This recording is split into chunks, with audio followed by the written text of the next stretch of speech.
My first love.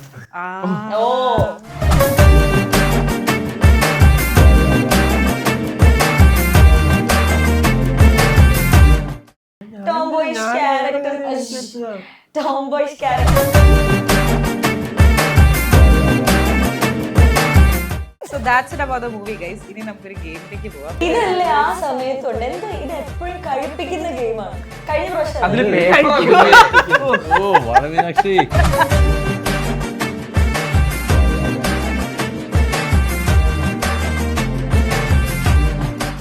എവിടെയെങ്കിലും ഒരു സാധനം കണ്ട അപ്പൊ തന്നെ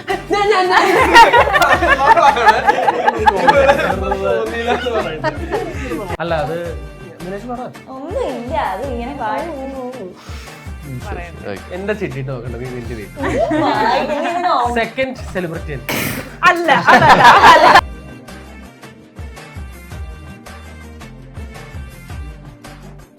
ഹലോ എവ്രിവൺ, ICGയിലേക്ക് എല്ലാ പ്രിയപ്പെട്ട പ്രേക്ഷകർക്കും സ്വാഗതം. ഈ വരുന്ന ഒക്ടോബർ 10 നിങ്ങളുടെ ഏറ്റവും അടുത്ത തിയേറ്റേഴ്സിലേക്ക് നൈറ്റ് റൈഡേഴ്സ് എത്താൻ പോവുകയാണ്. എക്സാക്ട്ലി പറഞ്ഞു കഴിഞ്ഞാൽ നെല്ലിക്കാംപൊയിൽ നൈറ്റ് റൈഡേഴ്സ്. അപ്പൊ നൈറ്റ് റൈഡേഴ്സിന്റെ വിശേഷങ്ങളുമായിട്ട് എന്നോടൊപ്പം ചേരുന്നു മീനാക്ഷി, മാത്യു, റോണിച്ചേട്ടൻ, ശരത് സഭ ആൻഡ് മാരി. ഹലോ. ഹലോ. അപ്പം ഫസ്റ്റ് ഓഫ് ഓൾ കൺഗ്രാറ്റുലേഷൻസ്. ലോക്ക കണ്ടിരുന്നു, കിടിലം പടമായിരുന്നു ചേട്ടാ.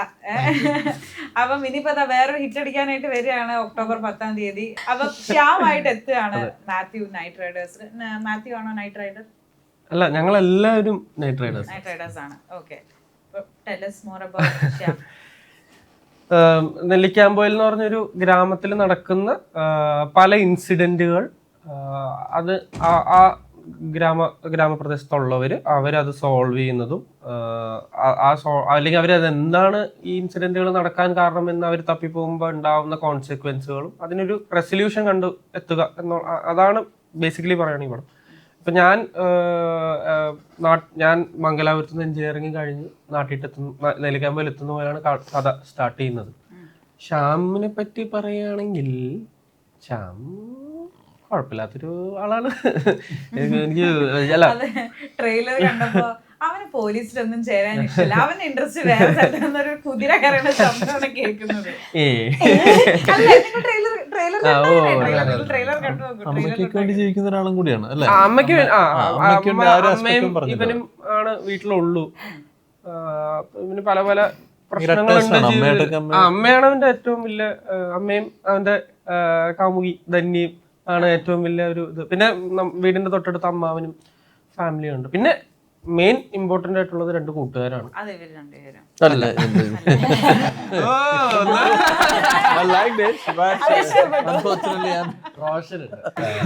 റോഷനും സഭയാണ്. അല്ല, അങ്ങനെ ചിരിച്ചത് കൊണ്ട് ഞാൻ ചോദിക്കാണ്, റോൺ ചേട്ടനാണോ അമ്മാവൻ? അല്ല, അത്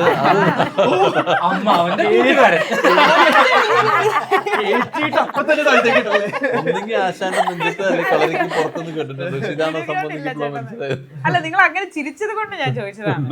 അമ്മാവന്റെ കൂട്ടുകാരനാണ്. നമ്മുടെ അബൂക്കയില്ലേ, അബൂക്കയുടെ കൂട്ടുകാരനായിട്ട്. ഓക്കെ, അപ്പൊ അബൂക്കയാണ് അമ്മാവനായിട്ട് വരുന്നത്. ഇപ്പൊ ഇതിനകത്ത് ശ്യാം അമ്മയായിട്ട് വളരെ അറ്റാച്ച്ഡ് ആണെന്ന് പറഞ്ഞതുകൊണ്ട് മാത്യു എങ്ങനെയാണ് അമ്മയായിട്ടാണോ അച്ഛനായിട്ടാണോ സഹോദരനായിട്ടാണോ വീട്ടിൽ ഏറ്റവും അറ്റാച്ച്ഡ്? അങ്ങനെയില്ല, എല്ലാവരുമായിട്ടും ഭയങ്കര അറ്റാച്ച്ഡ് ആണ്. ആരും ഇല്ലാണ്ട് പറ്റില്ല, എല്ലാവരും വേണം. എന്നാലും ചില ആൺകുട്ടികൾക്ക് അമ്മമാരുടെ അടുത്തൊരു പ്രത്യേക അറ്റാച്ച്മെന്റ് അല്ലേ, അങ്ങനെ ഉണ്ടോ മാത്യു? എനിക്ക് അങ്ങനെ പറയാൻ അച്ഛനാണോ അല്ല അങ്ങനെ അച്ഛനാണോ അമ്മയാണോ എന്ന് വെച്ചാൽ എനിക്ക് അറിയില്ല. അതെന്താ അങ്ങനെ എന്താ പറയണ്ടേ? എല്ലാരുമായിട്ട് അറ്റാച്ച്ഡ് ആണ്. ഓക്കെ, പറ്റില്ല രണ്ടുപേരും. 3 പേരും ഇല്ലാണ്ട് അല്ല അച്ഛൻ അമ്മ എന്നുള്ള രീതിയിൽ ഞാൻ പറഞ്ഞു. അല്ല ഡെഫിനറ്റ്ലി ഫാമിലി ഇല്ലാണ്ടൊന്നും നടക്കില്ല. ഓക്കെ, അപ്പം ഈ ശ്യാമിന്റെ ധന്യയായ കാമുകി ധന്യ, വാഴയിലൂടെ ജനഹൃദയങ്ങൾ ഏറ്റെടുത്ത മീനാക്ഷി. പറയൂ. വാഴയിലൂടെ ചേട്ടാ, ഞാനത് എടുത്തു പറഞ്ഞു. എന്റെ അടുത്ത് മീനാക്ഷി പറഞ്ഞിട്ടുണ്ടായിരുന്നു. ഇന്നലെ അറിയാതെ ഒരു കുട്ടി ഇങ്ങനെ നമ്മുടെ ഇന്റർവ്യൂ വന്നപ്പോ വാഴ മീനാക്ഷി വാഴ മീനാക്ഷി എന്ന് പറയണം. അങ്ങനെ പറയല്ലേ, വാഴ സിനിമ എന്ന് പറയൂ. വാഴ മീനാക്ഷി വാഴക്കൊമ്പ് മീനാക്ഷി മീനാക്ഷിമാരെ ഇങ്ങനെ പറയരുത്. മീനാക്ഷിമാരെ അല്ല, മീനാക്ഷിയെ. ഓക്കെ, അല്ല ഞാൻ നമ്മളൊരു കാര്യത്തിലേക്ക് കടക്കാം. കടക്കാം. കൂടുതൽ അറ്റൻഷൻ അല്ല മീനു, അതൊരു എന്താ പറയാ, മീനൊന്നും വിളിക്കരുത്, മിന്ന ഇൻസ്റ്റാഗ്രാമിലെ യൂസർ നെയിം പോലെ എല്ലാം മിന്ന അതുണ്ടല്ലോ. അങ്ങനെയല്ല മീനാക്ഷി കേക്ക് ലൊക്കേഷനിൽ ഞങ്ങൾക്ക് മീനാക്ഷിനെ മിന്നാന്ന് വിളിക്കുന്ന ഒരാളുണ്ടായിരുന്നു. അതാരായിരുന്നു? മീനാക്ഷിയുടെ ഏറ്റവും പ്രിയപ്പെട്ട എനിക്ക് ആകെ ഇഷ്ടമുള്ള ഒരാള് സെറ്റില് ആരാടാ അത്? അതാരാ? പ്രിയരഞ്ജനും നമ്മുടെ പടത്തിലൊരു മറ്റേ പാട്ടിലൊക്കെ ശ്രദ്ധിച്ച ഒരു ചെറിയൊരു പയ്യൻ. നല്ല അടിപൊളി ക്യാരക്ടർ ചെയ്യാൻ. അദ്ദേഹം മാത്രമാണ് മിന്ന വിളിക്കുള്ളൂ. 4ാം ക്ലാസ് എന്ന് വെച്ചിട്ട് പുള്ളിക്കരുത്തി എടുത്തുകൊണ്ട് നടന്നിരുന്നത്. പിന്നെ മനസ്സിലായത് 10ാം ക്ലാസ് പഠിക്കുന്ന വലിയൊരു ആളാന്നുള്ളത്. അല്ല ഇവര് ഈ വാഴ എന്ന് പറയുമ്പോ ആക്ച്വലി അതൊരു പ്രൈഡ് ആയിട്ട് എടുക്കണ്ടേ? അല്ല എനിക്ക് പ്രൈഡ് അല്ലേ? സന്തോഷിക്കാം വാഴ മീനാക്ഷി എന്ന് വിളിച്ചാലും. അല്ല എനിക്ക് കുഴപ്പമില്ല, പറഞ്ഞു വിളിച്ചു. അല്ല ഞാൻ വാഴയിലൂടെ ജനഹൃദയങ്ങൾ ഏറ്റെടുത്ത മീനാക്ഷി എന്നാ പറഞ്ഞത്. എനിവേ, അപ്പം ഇപ്പൊ അതല്ല അതിനകത്തെ ക്യാരക്ടർ അല്ലല്ലോ, ഇപ്പൊ ഇതിനകത്ത് ധന്യല്ലേ വരുന്നത്. അപ്പം ധന്യയെ പറ്റിട്ട് എന്താണ് പറയാനുള്ളത്? ധന്യ ഭയങ്കര മായ എങ്ങനെയായിരുന്നോ കംപ്ലീറ്റ് ഓപ്പോസിറ്റ് ആണ് ധന്യ എന്ന് പറയുന്ന ക്യാരക്ടർ. ഒരു ഫെമിനിൻ എനർജി ഒക്കെ ഉള്ള, അതിനകത്ത് മുടിയൊന്നും ഇല്ല, ഇതിനകത്ത് 2 എക്സ്റ്റൻഷൻ ഒക്കെ ഉണ്ട്. അപ്പോ കംപ്ലീറ്റ് ഒരു ഫീമെയിൽ, ഒരു നാട്ടിൻപുറത്തെ ഒരു PSC കോച്ചിങ്ങിനൊക്കെ പോയി അവിടുത്തെ പരിപാടികളൊക്കെ ആയിട്ട് ഇങ്ങനെ നടക്കുന്ന ഒരു ബബ്ലി ആയിട്ടുള്ള ക്യാരക്ടറാണ് ധന്യ. എന്ത് ഭംഗിയാണ് അത് കാണാനെന്നറിയോ, നല്ല ഭംഗിയുണ്ട്. ഒരു നാടൻ കുട്ടിയായിട്ട് ധാവണിയൊക്കെ എടുത്ത്. ശരിക്കും സിനിമയിലേക്ക് വരുമ്പം എനിക്കറിയില്ല എല്ലാവരും അങ്ങനെയാണോ എന്നറിയില്ല, ജനറലി മേ ബി പെൺകുട്ടികളുടെ ഒരു ആഗ്രഹമായിരിക്കും അതേപോലെ ഒരു ക്യാരക്ടറൊക്കെ. പണ്ട് നമ്മൾ സിനിമകൾ കണ്ടില്ലേ, ജ്യോതിർമയി ചേച്ചിയൊക്കെ ചെയ്തിട്ടുള്ള പോലെ, പട്ടാളത്തിൽ കണ്ടിട്ടില്ലേ, അതേപോലെ ഒരു എനിക്ക് ഭയങ്കര ഹാപ്പി ആയിരുന്നു ഈ ക്യാരക്ടർ ചെയ്യാൻ. കാരണം വാഴ കഴിഞ്ഞിട്ട് എനിക്ക് കുറെ ഒന്നും ചോയ്സ് വന്നില്ല, എന്നാലും ഉള്ള എല്ലാം ടോംബോയ്സ് ആയിട്ടുള്ള അല്ല, I appreciate that honesty. Tomboys characters ആണ് വന്നോണ്ടിരുന്നത്. അപ്പൊ അതിന്റെ ഇടയ്ക്ക് എനിക്ക് കിട്ടിയ ഒരു ഓപ്പർച്യൂണിറ്റിയാണ് നൈറ്റ് റൈഡേഴ്സിലെ ഈ ക്യാരക്ടർ. അത് ഞാൻ ശരിക്കും ഭയങ്കര ഹാപ്പി ആയിട്ട് എൻജോയ് ചെയ്താണ് ഞാൻ ചെയ്തത്. അപ്പൊ അതുകൊണ്ടാണോ മീനാക്ഷി ഈ ധന്യ എന്ന് പറയുന്ന ക്യാരക്ടർ ചൂസ് ചെയ്യാനായിട്ട് കാരണം? കാരണം ചിലപ്പോ പറഞ്ഞല്ലോ ടോംബോയ് ചെയ്ത് കഴിഞ്ഞാൽ പിന്നെ വന്നത് എല്ലാം ടോംബോയ്. അല്ല അത് മാത്രല്ല, കാരണം എന്താണ് ഹയബൂസ? ഞാൻ പറയട്ടെ, ഞാൻ കംപ്ലീറ്റ് ചെയ്യാം. അല്ല അത് മാത്രം, എന്റെ ക്യാരക്ടറിന്റെ മാത്രല്ല, ഡെഫിനറ്റ്ലി അത് നോക്കിയിട്ടുണ്ട്. പക്ഷെ എനിക്ക് കഥ ശരിക്കും ഭയങ്കരമായിട്ട് ഹുക്കായ ഒരു കഥയാണ്. അപ്പൊ എനിക്ക് നൗഫലിക്ക എന്നെ മെസ്സേജ് ചെയ്തു ഇൻസ്റ്റയില്. അത് കഴിഞ്ഞ് ഞാൻ മീറ്റ് ചെയ്യാൻ പോയി. അപ്പൊ ജ്യോതിഷാരനെ സുരിച്ചാണോ നമ്മുടെ റൈറ്റേഴ്സ്, അവര് കഥ നരേറ്റ് ചെയ്ത് കേട്ടപ്പോ ഉടനെ തന്നെ എനിക്ക് കഥയിലേക്ക് ഇന്നാവണമെന്ന് തോന്നി. അത്രയും ഇപ്പൊ എനിക്ക് കാണാൻ റിഫ്രഷിംഗ് ആയിട്ട് തോന്നും എന്നുള്ളൊരു സിനിമയാണിത്. കുറച്ച് നാട്ടിൻപുറം, ആ ഒരു ഗ്രാമീണി, നമ്മൾ പണ്ട് മുത്തശ്ശി കഥകളിലൊക്കെ കേൾക്കുന്ന ഒരു ബ്യൂട്ടിഫുൾ ഒരു കഥയാണിത്. ഇതിനകത്ത് പല സംഭവങ്ങളും ഉണ്ട്. അതിന് പറയട്ടെ അല്ലേ? ഇല്ല, നീ പറഞ്ഞോളാം. അല്ല എന്താണ് ഹയബൂസ കഥ? അല്ല അത് മീനാക്ഷി പറ. ഒന്നും ഇല്ല, അത് ഇങ്ങനെ ഹയബൂസ വാങ്ങിച്ചോ വാഴ? ഞാൻ പറയാം. വാഴയില് ഞാൻ സ്പ്ലെൻഡർ ആണല്ലോ ഓടിച്ചത്. അപ്പൊ അത് കഴിഞ്ഞിട്ട് വന്ന 2-3 കഥകളില് അത് ഓടിക്കുന്ന ക്യാരക്ടേഴ്സ് ഒക്കെ വന്നു. അപ്പൊ അത് കണ്ടിന്യൂസ് ആവാൻ പാടില്ലല്ലോ, സെയിം തന്നെ റിപ്പീറ്റ് ചെയ്യാൻ പാടില്ല. വാഴയ്ക്ക് വേണ്ടിയല്ലേ ബൈക്ക് ഓടിക്കാൻ പഠിച്ചത്? ഇപ്പോഴും ഓടിക്കോ ബൈക്ക്? അതവിടെ വിട്ടോ? വിട്ടു. മറക്കില്ല ഒരിക്കലും, ഡ്രൈവിംഗ് മറക്കില്ല. ഓടിക്കാൻ പറ്റും, പക്ഷെ ഓടിക്കാറില്ല, ബൈക്ക് ഓടിക്കാറില്ല. റോണി ചേട്ടാ, എന്താണ് ക്യാരക്ടർ? അബൂക്കാന്റെ കൂട്ടുകാരനാണെന്ന് പറഞ്ഞു, ബട്ട് സ്റ്റിൽ എങ്ങനെയാണ് ഇവരൊക്കെ ആയിട്ട് അസോസിയേറ്റഡ് ആയിട്ടുള്ളത്? അടിപൊളിയല്ല. ഞാൻ മാത്യുവിനെ പണ്ടും മാത്യു ആയിട്ടല്ല, അല്ല മാത്യുവിന് മാത്രമേ എനിക്ക് പരിചയമുള്ളൂ. പിന്നെ ശരത്ത് ഞങ്ങളുടെ പടത്തിൽ ഉണ്ടായിരുന്നതാണ്. കണ്ണൂർ സ്കോറിലെ ശരത്ത് ഓൾറെഡി സൈബറില് കഥയില് ഞാൻ പറഞ്ഞ എങ്ങനെയായിട്ട് ഇവരായിട്ട് ചോദിച്ചു ഞാൻ പറഞ്ഞാണ്. എന്റെ ക്യാരക്ടറിന് ഞാൻ പറഞ്ഞല്ലോ, അബൂക്കോടൊപ്പമുള്ള അബൂക്കന്റെ സുഹൃത്താണ് കുട്ടപ്പൻ എന്നാണ് ക്യാരക്ടറിന്റെ പേര്. അബൂക്ക ഒരു മിലിറ്ററിക്കാരനായിട്ടാണ്, ഒരു റിട്ടയർഡ് മിലിറ്ററിക്കാരനാണ് അബൂക്ക. ഞാൻ പുള്ളിയുടെ സുഹൃത്ത്, തുമ്പ പണിക്കാരനായ ഒരു കുട്ടപ്പൻ എന്നുള്ള കഥാപാത്രം. സാധാരണക്കാരൻ. വൈകുന്നേരമായി കഴിഞ്ഞാൽ ആ പൈസ എങ്ങനെ ദൂർത്തടിക്കാൻ പറ്റുന്നതിന് എങ്ങനെ അത് പരിപാടി ചെലവിട്ട് വീട്ടിൽ ചെന്ന് വഴക്കുണ്ടാക്കുന്ന ആലോചിച്ച് നടക്കുന്ന ഒരു കോന്തൻ. എന്തൊരു നല്ല വിവരണം അല്ലേ? ചേട്ടനൊരു റൈറ്റർ കൂടി ആയതുകൊണ്ട് ഞാൻ ചോദിക്കുകയാണ്. അപ്പം ഇതിന്റെ ട്രെയിലർ നമ്മളത് പറയണ്ട, റൈറ്റർ അല്ലേ? അതെ, മതി ആക്ച്വലി, ഒറ്റപ്പടം മതി. അപ്പം ഇതിന്റെ ട്രെയിലർ ഞാൻ കണ്ടപ്പോ ഇതില് ഓപ്പോസിറ്റ് നിൽക്കുന്ന ആന്റഗോണിസ്റ്റ് ഒരു ഫിക്ഷണൽ ക്യാരക്ടർ പോലെയൊക്കെ എനിക്ക് തോന്നിയിരുന്നു, ഒരു മനുഷ്യനല്ല എന്നുള്ള രീതിയിൽ. ആൻഡ് ഓൾസോ സിനിമയെ പറ്റി വായിച്ചപ്പോഴും ഇതൊരു ഹൊറർ കോമഡി ഫാന്റസി മൂവിയാണെന്നൊക്കെ. ചേട്ടനൊരു റൈറ്റർ എന്നുള്ള രീതിയിൽ എങ്ങനെ ഇതിന്റെ കഥയെ വിലയിരുത്തുന്നത്? കഥ എൻ്റെ നന്ദരും എനിക്ക് ഭയങ്കര ഇഷ്ടമുള്ള റൈറ്റേഴ്സാണ് ജ്യോതിഷും സുനും. അവരുടെ ഫസ്റ്റ് നമ്മൾ സിനിമ നോക്കുന്നതിൻ്റെ പ്രണയവിലാസം എന്ന് പറഞ്ഞത് ഭയങ്കര രസകരമായിട്ട് നന്നായിട്ട് എഴുതിയൊരു തിരക്കഥയാണ്. അപ്പോൾ അതുപോലെ തന്നെ ഇതിൽ വരുമ്പോഴും പ്രോപ്പറായിട്ട് തിരക്കഥ പൂർണ്ണമായിട്ട് എനിക്ക് വായിക്കാൻ തന്ന സമയത്ത് ഫുള്ള് വായിച്ചപ്പോഴും അതിന് കറക്റ്റായിട്ട് അതിൻ്റെ ഒരു ഹൈസും ലോസും ഒക്കെ വെച്ചിട്ട് വളരെ രസമായിട്ടൊരു ഫിക്ഷണലായിട്ടൊരു വില്ലേജ് അവിടെ ക്രിയേറ്റ് ചെയ്തുകയും അതുപോലെ തന്നെ എൻ്റെ കുറച്ച് കെട്ടുകഥയും പിന്നെ ഇതുപോലെ തന്നെ പ്രൊട്ടഗോണിസ്റ്റ് ആയിട്ടുള്ള മാത്യുവിൻ്റെ ക്യാരക്ടറിന് കറക്റ്റായിട്ടുള്ള റൊമാൻസും അതുപോലെ തന്നെ പുള്ളിയുടെ ഒരു ഹ്യൂമർ സെക്ഷനായിട്ട് ഇവർ രണ്ടുപേരും ശരത്തും റോഷനും അങ്ങനെ എല്ലാവർക്കും കറക്റ്റായിട്ടൊരു സ്കോപ്പും കാര്യങ്ങളും. അതുപോലെ തന്നെ നമ്മുടെ പെരുവണ്ണാപുരത്തെ വിശേഷങ്ങൾ പണ്ടത്തെ സിനിമകളൊക്കെ പറയുന്നത് അതുപോലെ തന്നെ പൊന്മുട്ടിടുന്ന തട്ടാൻ. അപ്പോൾ അതിനകത്തൊക്കെ ഉള്ള പോലെ തന്നെ ഒരു ഗ്രാമം, കുറേ കഥാപാത്രങ്ങൾ, അതിനകത്ത് നായകൻ എന്ന് പറഞ്ഞ പോലെ തന്നെ ഇത് ഈ പറഞ്ഞ കെട്ടുകഥ പോലെ തന്നെ അവസാനം വന്നിട്ട് കെട്ടുകഥയുടെ അന്ത്യത്തിൽ ആരാണ്, എങ്ങനെയാണ് ഈ കുതിരക്കാലിൻ്റെ വ്യക്തി ആരാണ്, ഇയാൾ എന്തായിരുന്നു, അങ്ങനെയുള്ള കാര്യങ്ങളൊക്കെ പറഞ്ഞ് ഒരു കൺക്ലൂഷൻ പോയിന്റിൽ എത്തുന്ന രീതിയിൽ പ്രോപ്പറായിട്ടുള്ള നല്ല സ്ക്രീൻ പ്ലേ. കുതിരയുടെ കാലത്തിന് പശുവോ അങ്ങനെ എന്തെങ്കിലും ആണ്, എന്ത് വേണമെങ്കിലും എങ്ങനെ വേണമെങ്കിൽ ആകാം. അപ്പൊ അത് ശരിക്കും അങ്ങനെയുള്ള ഒരു ക്യാരക്ടർ കുതിരയുടെ കാലിലാണ് ശരിക്കും പറഞ്ഞാൽ ഈ വലിയ ഇതായിട്ട് വരുന്നത്. പൊതുവെ ശ്രദ്ധിച്ചിട്ടുണ്ടോന്ന് എനിക്ക് അറിയില്ല. അതാണ് കുറച്ചും കൂടി വലിപ്പം, കുതിരക്കാലുകൾക്കാണ് വലിപ്പം കൂടുതൽ. അങ്ങനെ ഞാൻ ശ്രദ്ധിച്ചിട്ടില്ല. അങ്ങനെ ഒരു അനിമലിന്റെ കാല് കണ്ടു, നഖവും കണ്ടു. അപ്പം അതൊരു ഫിക്ഷണൽ ക്യാരക്ടർ ആണോ എന്താണ് സംഭവം എന്നറിയാൻ ഒരു ക്യൂരിയോസിറ്റി ആസ് എൻ ഓഡിയൻ നമ്മുടെ ഉള്ളിൽ വന്നിട്ടുണ്ടായിരുന്നു. 10-ാം തീയതി വന്നാൽ അത് ക്യൂരിയോസിറ്റി ചെയ്യും. ഓക്കെ, ചേട്ടനെ ശരത്ത് എന്ന് വിളിക്കണം. ഇവരെല്ലാരും സഭ എന്നാ വിളിക്കണേ. അപ്പം ശരത് ചേട്ടൻ എന്ന് വിളിക്കണോ സഭ ചേട്ടൻ എന്ന് വിളിക്കുമ്പോ അതിനൊരു സഭ എന്ന് വിളിച്ചാൽ മതി. പക്ഷെ എന്നാലും നമ്മളിങ്ങനെ ഒരു ശരത്തെന്ന് വിളിക്കണോ? വേണ്ട, ചേട്ടാന്ന് തന്നെ വിളിക്കണ്ടേ? അപ്പൊ ഒരു സീനിയർ നാടകത്തിന്റെ നമ്മുടെ അല്ലേ സഭ എന്നുള്ളത്. ചേട്ടാ എങ്ങനെ ഈ പേര് വന്ന ശരത് സഭ? ഒരു സിനിമയിൽ കാണാൻ പോയി ഫ്രണ്ട്സൊക്കെ കൂടിയിട്ട്, ഒരു തമിഴ് സിനിമ. അപ്പം അതിലൊരു ക്യാരക്ടറിൻ്റെ പേര് സഭ. അപ്പം എല്ലാവരും സഭ കൊള്ളാലോടാ ആ പേര്. അപ്പം ഞാൻ എൻ്റെ കൂടെ ചേർത്താലോ പേര്?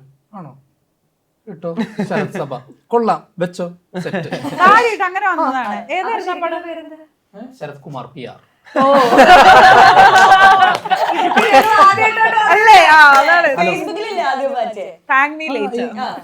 ഫേസ്ബുക്കിൽ ആദ്യം മാറ്റി. ഇല്ല, ഫേസ്ബുക്ക് തുടങ്ങുന്ന സമയത്ത് എനിക്ക് ശരത് സഭ എന്നാണ്, അതിൽ തന്നെ ഞാൻ തുടങ്ങും. അപ്പൊ ഇത് എത്രാമത്തെ വയസ്സ് തൊട്ടാണ് ഈ ശരത് കുമാർ PR ശരത് സഭ? ഇല്ല, ഒഫീഷ്യലി ഞാൻ ഇപ്പോഴും മാറ്റിയിട്ടില്ല. ഞാൻ എൻ്റെ ഈ ഇതായിട്ട് സോഷ്യൽ മീഡിയയിൽ എൻ്റെ പേര് ശരത് സഭ എന്നാണ്. പിന്നെ സ്ക്രീൻ നെയിം ശരത് സഭ. തുലികനാമം ഇല്ലല്ലോ, പണ്ടാണെന്നുണ്ടെങ്കിൽ തുലികനാമം എന്നല്ലേ പറയുന്നത് സ്ക്രീൻ നെയിം.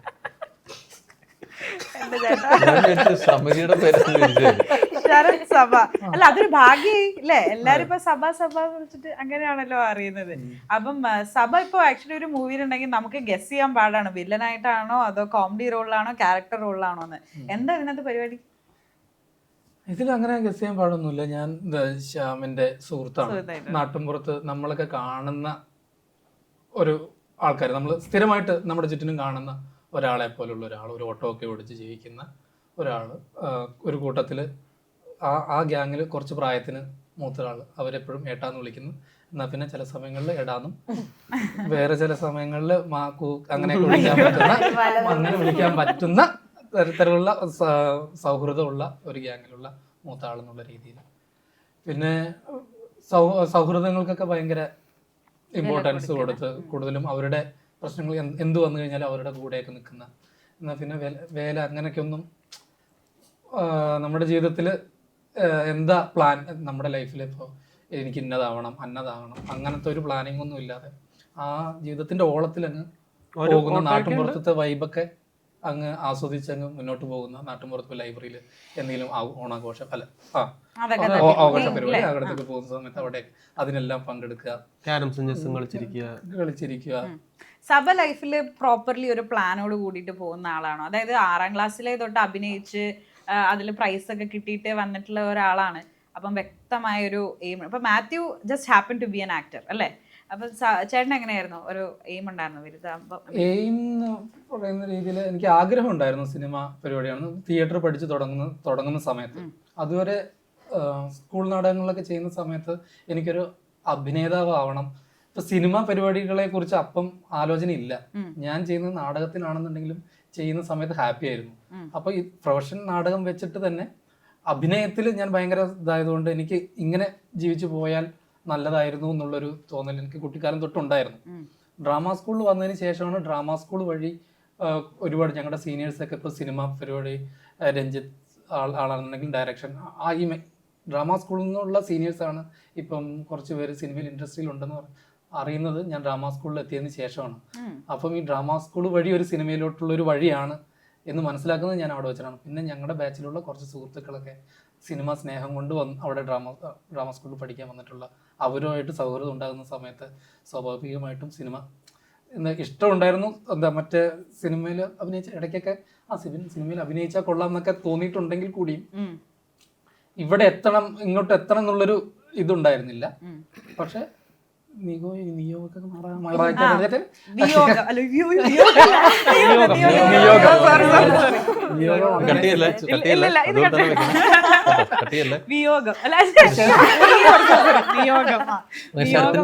സിനിമയിലേക്കായിരുന്നു. നന്നായി, അടിപൊളി. ചേട്ടന്റെ നിയോഗം സിനിമാ നടനാവാനായിരുന്നു. അങ്ങനെ സൗഹൃദങ്ങളെ കിട്ടി. അതുകൊണ്ട് ഞങ്ങൾ എറണാകുളത്തേക്ക് വന്നു. അതേസമയം സിനിമ ട്രൈ ചെയ്യുന്നതിൻ്റെ കൂടെ തന്നെ ഞാൻ പഠിച്ചിട്ടുള്ള തിയേറ്ററുമായിട്ട് ബേസ് ചെയ്തിട്ട് വർക്ക് ചെയ്തുകൊണ്ടിരുന്നു. ഒരേ സമയം ചാനലുകളിൽ ഫ്രീലാൻസ് ആയിട്ട് വർക്ക് ചെയ്തുകൊണ്ടിരുന്നു. അങ്ങനെ ഒരു മറ്റേ ഈ ഒരു ചോദ്യത്തിന്റെ ഉത്തരത്തിന് മുമ്പ് രംഗണ്ണൻ എങ്ങനെയാണ് ഇത്ര സെറ്റപ്പ് ആയത് എന്നുള്ള ചോദ്യം പ്ലേസ് ചെയ്ത് കഴിഞ്ഞാൽ ഈ ആൻസർ അല്ലേ കറക്റ്റ്. ഇത് കുറെ ഇന്റർവ്യൂവിൽ ചോദിച്ച ചോദ്യം ആയതുകൊണ്ട് എനിക്കൊരു ഫ്ലോ കിട്ടിയിട്ടുണ്ട്. Okay, coming to Merin.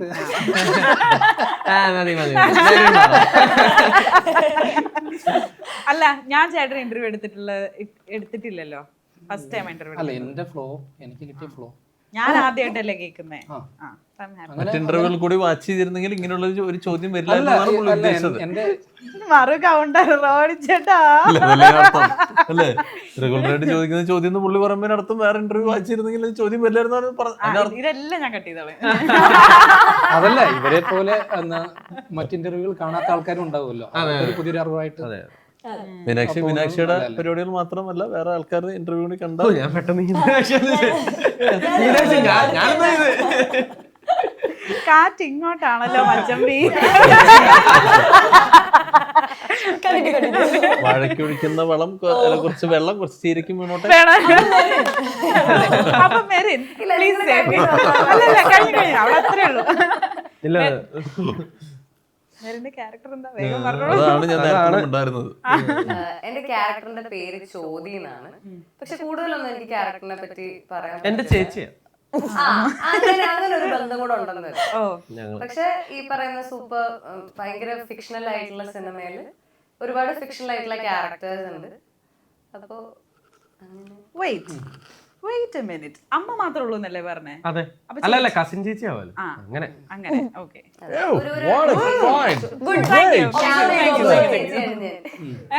ശ്യാമിന്റെ ചോദി ചേച്ചിയാണ്. മിക്കപ്പോഴും ഇമോഷണൽ ഇതായിട്ട് എനിക്ക് എന്റെ കൂടെ ഉണ്ടാവും. ഒരു ആവശ്യം വരുമ്പോ അല്ല, ഇങ്ങനെ ഇമാജിൻ അല്ല, കഥ ഫിക്ഷൻ ആവുമ്പോ ഫിക്ഷൻ കഥയാണല്ലോ. അപ്പൊ ഞാൻ ഉൾപ്പെടെ അങ്ങനെ എല്ലാരും fiction characters. Okay, so that's it about the movie guys. ഇനി നമുക്കൊരു ഗെയിമിലേക്ക് പോവാം. ഗെയിമിന്റെ സാധനം ഇതല്ലേ ആ സമയത്തുണ്ട്. എന്തോ ഇത് എപ്പോഴും കഴിപ്പിക്കുന്ന ഗെയിമാണ്. കഴിഞ്ഞ പ്രാവശ്യം മീനാക്ഷി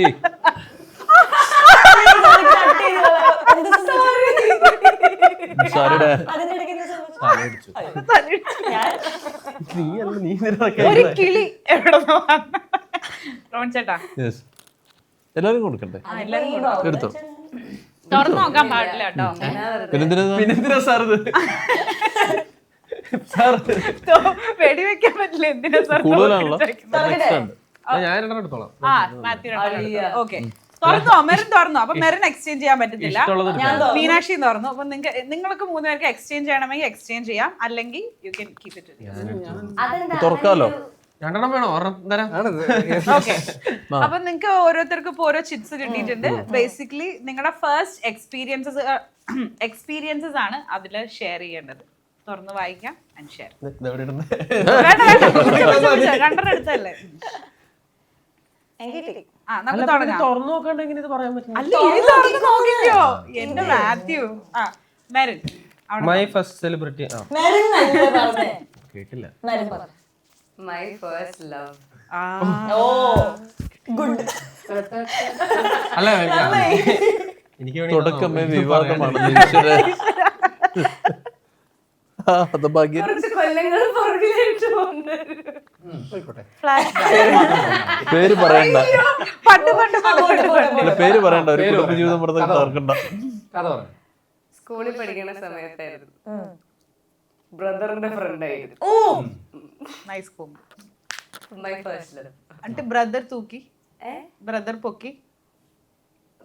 പൊക്കണമല്ലോ. അങ്ങനെ ആയിരിക്കും അപ്പൊ അത് അവസാനിച്ചിട്ടുണ്ടാവല്ലേ. Sad story. ഓക്കെ സബ.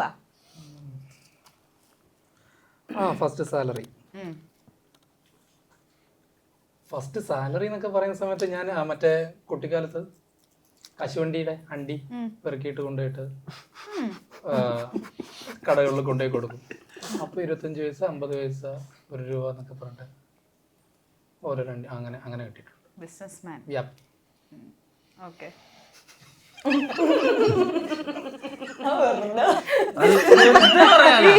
ആവശ്യത്തിലുള്ള വെറുതെ പറഞ്ഞാന്ന്. നീ ഒന്നും പിന്നെ നീ ഇപ്പൊ എന്താ പറഞ്ഞു? ഇതെല്ലാം റെക്കോർഡിംഗ് ആണ് കേട്ടോ. ഞാനല്ല ക്യാമറയിലെല്ലാം ഉണ്ട്. ഇവിടെ കിടന്ന് അഭിനയിച്ചിട്ട് കാര്യമില്ല. മീനാക്ഷി പറയാൻ പറ്റില്ലേ? അല്ലല്ല മീനാക്ഷി പറയട്ടെ, അപ്പൊ നമുക്ക് പറയാം കള്ളാണോ സത്യമാണോ. First day school. ഞാൻ മറ്റൊരാൾ LKG UKG കാലഘട്ടമാണ്.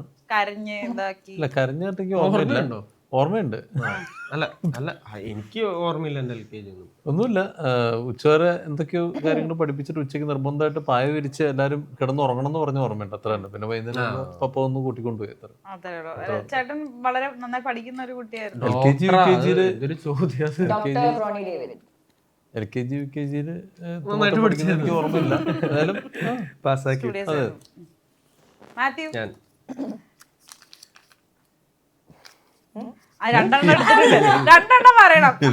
First celebrity encounter. മടക്കി വെച്ചതും കൂടെ പറയിപ്പിക്കണം. അല്ല നമുക്കന്നെ കണ്ടു. ഫസ്റ്റ് ഞാൻ കണ്ടത് അല്ല സിനിമയിൽ വന്നതിന് മുമ്പേ മറ്റേ പടത്തിന്റെ പേരെന്തായിരുന്നു? അല്ലല്ല അതിനു മുമ്പ് ഞാൻ സിനിമയിൽ വന്നതിന് മുമ്പ് വരുന്നതിനൊക്കെ മുമ്പുള്ള കാര്യം. മറ്റേ മറ്റേ എങ്ങനെ മറ്റേ പാട്ട് പറ, ക്ലൂ പറ. കൊറേ മറന്നു. ഇത് റിയൽ ഹീറോ ആയിരുന്നു പൃഥ്വിരാജിന്റെ. ഹീറോ. ഹീറോ മറ്റേ ഇപ്പഴാ ഒന്ന് ചാർജ് ആയതാണല്ലേ.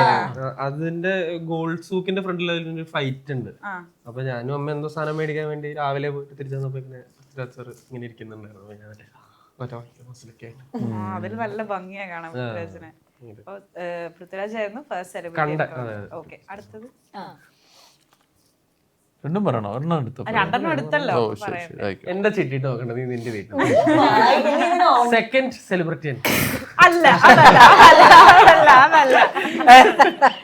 മിനി ഒന്ന് വായിക്കൂ. എന്താ കിട്ടിയ? അതല്ല വേറെ സീൻ എന്തോ സാധനം. ഹാർട്ട് മിന്നുവിന് കിട്ടിയത് ഹാർട്ട് ബ്രേക്ക് ആണോ? അല്ല അപ്പൊ അത് heart break. My first shot. Heart break.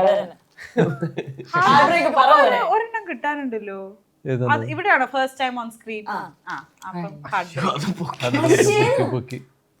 ഞാൻ എനിക്ക് അത് പറയാനൊന്നുമില്ല. അതാണ് എന്റെ ഹാർട്ട് ബ്രേക്ക്. അയ്യോടാ, ഏകദേശം മനസ്സിലായില്ലേ? ഒന്നുമില്ല, ഞാൻ വേറെ നീ ഫസ്റ്റ് ടൈം ഓൺ സ്ക്രീൻ ഞാൻ സിനിമയിൽ വാങ്കാണ് ആദ്യം ചെയ്തത്. അതിനു മുന്നേ ഞാൻ 2 ആഡ്സ് ചെയ്തിട്ടുണ്ടായിരുന്നു. അപ്പൊ ഏതാ ആഡാണ്? ബിഗ് സ്ക്രീനിലപ്പോ നമ്മൾ എങ്ങനെ ഉണ്ടായിരുന്നു ആ ഒരു എക്സ്പീരിയൻസ്? വലിയ സ്ക്രീനിൽ നമ്മളെ മുഖം ഇങ്ങനെ വന്നപ്പോ എനിക്കൊന്നും തോന്നിയില്ല. അല്ല അഭിനയിച്ചപ്പോഴല്ല, സ്ക്രീനിൽ കണ്ടപ്പോ എനിക്ക് അയ്യേ ഇങ്ങനെയൊക്കെ തോന്നാറുള്ളൂ. എന്നെ ഇങ്ങനെ കണ്ടിട്ട് അങ്ങനെ ഒരിക്കലും തോന്നിയിട്ടില്ല. എവിടെയെങ്കിലും ഒരു സാധനം കണ്ട അപ്പൊ തന്നെ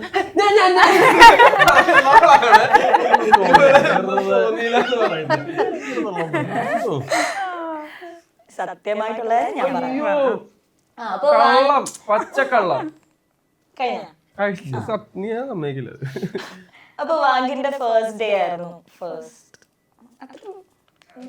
അല്ല ഫസ്റ്റ് ടൈം ഓൺ സ്ക്രീൻ അതല്ലേ ചോദ്യം. സ്ക്രീൻ അതാ പറയണത്. അത് മറ്റേ വാങ്കിന്റെ പ്രീമിയറിന് പോയപ്പോ അന്നാണ് ഞാൻ ആദ്യം തന്നെ ബിഗ് സ്ക്രീനിൽ കണ്ടത്. ചേട്ടാ ഇവര് ശരത്തേട്ടൻ ആക്ച്വലി രണ്ടുപേരുടെയും കൂടെ വർക്ക് ചെയ്തിട്ടുള്ളല്ലേ, മാത്യുയുടെ കൂടെയും വർക്ക് ചെയ്തിട്ടുണ്ട്, നെസ്ലിന്റെ കൂടെയും വർക്ക് ചെയ്തിട്ടുണ്ട്. ഇവർ രണ്ടുപേരും ഒരേ സ്കൂൾ ഓഫ് സിനിമ, ലൈക്ക് തുടക്കം ഒരുമിച്ചായതുകൊണ്ട് സിമിലാരിറ്റി ഉണ്ടോ ഒപ്പം വർക്ക് ചെയ്യുമ്പോഴത്തേക്കും, ഓർ ഡിഫറെന്റ് ആണോ? ഞാൻ നസ്ലിന്റെ കൂടെ വർക്ക് ചെയ്യാൻ ഞങ്ങൾക്ക് അങ്ങനെ കോമ്പിനേഷൻ ചെയ്യുന്നു. ഞാൻ പോകുന്ന സമയങ്ങളിൽ അവൻ വന്ന് ഹായ് ജസ്റ്റ് അങ്ങനത്തെ ഒരു പരിചയം മാത്രമേ ഉണ്ടായിട്ടുള്ളൂ. ഞങ്ങളൊരു 30-40 ദിവസങ്ങൾ ഒരുമിച്ച് വർക്ക് ചെയ്തിട്ടുള്ള എക്സ്പീരിയൻസ്. ഓട്ടോമാറ്റിക്കലി മാറുമല്ലോ. പിന്നെ മറ്റേ നീ ചെല്ലുമ്പോഴേക്കും ഓട്ടോയിൽ കടന്നു കളയല്ലേ നീ, അല്ലേ? നമ്മുടെ കണ്ടിന്യൂറ്റി പ്രകാരം പോവാണല്ലോ. പിന്നെ തിരിച്ചു വരുമ്പോഴേക്കും പുള്ളി മരിച്ചു കഴിഞ്ഞു, അല്ല നീ മരിച്ചു കഴിഞ്ഞു, പുള്ളി തിരിച്ചു വരുമ്പോഴേക്കും അല്ലേ? ചേട്ടൻ കുറച്ച് സംസാരിക്കുള്ളൂ. ആവശ്യമുള്ള കാര്യത്തിന് അല്ല, ചെറിയ ചോദ്യം ചെറിയ ഉത്തരം. ഞാൻ കുറച്ച് നേരത്തെ വലിയ ഉത്തരം പറഞ്ഞില്ലായിരുന്നു, ചോദ്യങ്ങൾ അനുസരിച്ച്. സോ ഒക്ടോബർ 10 നെല്ലിക്ക പോയിന്റ് നിങ്ങളുടെ ഏറ്റവും അടുത്ത തിയേറ്റേഴ്സിൽ വരുന്നതായിരിക്കും. ഒപ്പം ഇവരെല്ലാവരും അപ്പം സിനിമ കാണുക, നിങ്ങളുടെ അഭിപ്രായം ഇവർക്ക് നേരെ DM ചെയ്തു. മീനാക്ഷിക്ക് വിഷമായി കഴിഞ്ഞു. അടുത്ത സിനിമയിൽ നമ്മൾ വീണ്ടും ഇന്റർവ്യൂ. ഓക്കെ ഓക്കെ, അപ്പൊ വന്നാലും thank you so much. Thank you. Bye. Thank U.